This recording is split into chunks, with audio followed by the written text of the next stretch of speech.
इस देश में 1952 से काम कर रही है। संपूर्ण देश का ऐसा कोई कोना नहीं है जहाँ विद्या भारती के द्वारा संचालित विद्यालय नहीं है।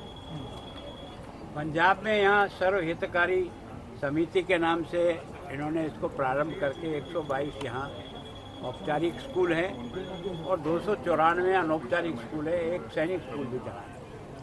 मैं सोचता हूँ हमारा संपूर्ण देश में विद्या भारती का जो भी स्ट्रक्चर खड़ा है, जो बिल्डिंग खड़ी है, जो भवन खड़े हैं, वो सब जनता के द्वारा दिए हुए हैं। हमारा उसमें स्वयं का कुछ नहीं है, जनता के सहयोग से ही हम ये सब खड़ा करते हैं और हमारे टीचर्स के परिश्रम से, उनके ज्ञान से और हमारे मिशन से हम व्यक्ति निर्माण का काम करते हैं और इसलिए संस्कार और शिक्षा दोनों को जोड़ करके बच्चे का निर्माण करने का प्रयास करते हैं, जिसके कारण से आज 52 से लेकर अब तक विद्या भारती के द्वारा तैयार किए हुए देश के और विदेश में जितने विद्यार्थी हैं वो हमारी इस मातृ संस्था को नहीं भूलते हैं और योग्य होने के बाद वो भी वहाँ जाने के बाद भी हमको हर प्रकार से मदद करते हैं। तो हमने कोशिश की है कि शिक्षा के माध्यम से व्यक्ति कैसे अच्छा बने, उसी में मैं आज यहाँ आया हूँ। एक वेन मेरे से पहले जो राज्यपाल महोदय थे पुरोहित साहब, उन्होंने इनको 26-27 लाख रुपया दिया था। ये एक मोबाइल साइंस वेन, ताकि गांव-गांव बच्चों को जाकर के विज्ञान से परिचय कराया जा सके, बच्चों को विज्ञान की तरफ से मोड़ा जा सके।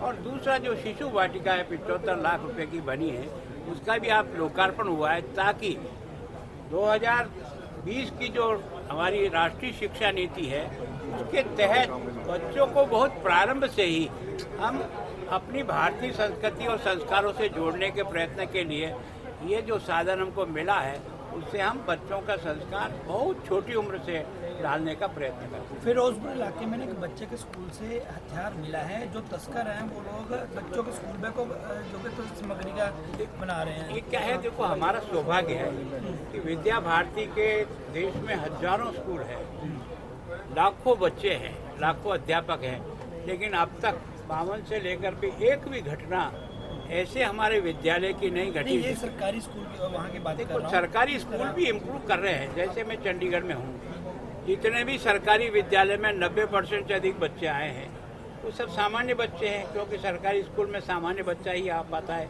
जिसके मदर फादर में हम लोग भी यहाँ खड़े हैं, उनमें से कईयों के बच्चे किसी न किसी निजी शिक्षण संस्था में जा रहा हो, लेकिन जिसका कोई नहीं उसका सरकारी विद्यालय है। तो हमने उन 90% से अधिक बच्चों को भी छांटा है और छांट करके हमने वहाँ की जो अच्छी शिक्षण संस्थाएं हैं, जो कोचिंग सेंटर चलाती है, जहाँ IAS IPS तैयार करते हैं, डॉक्टर तैयार करते हैं, इंजीनियर, उनसे हमने हर एक के 10-10, 12-12 विद्यालयों को जोड़ करके आगे कोशिश। सर एक सवाल है, तो वो जो लोग हैं ना, जो नशा तस्कर है, जहाँ हथियार तस्करी करते हैं, उन्होंने बच्चों का सहारा लेना शुरू कर दिया। इनको मैं सोचता हूँ कि सामान्यतः अब उनके ऊपर इतना शिकंजा कस दिया है कि वो जानते हैं कि अब बड़ा व्यक्ति, बड़ी महिलाएं जो अब तक हमारे कैरियर का काम करती थी, अब वो संभव नहीं हो रहा है बहुत सारा।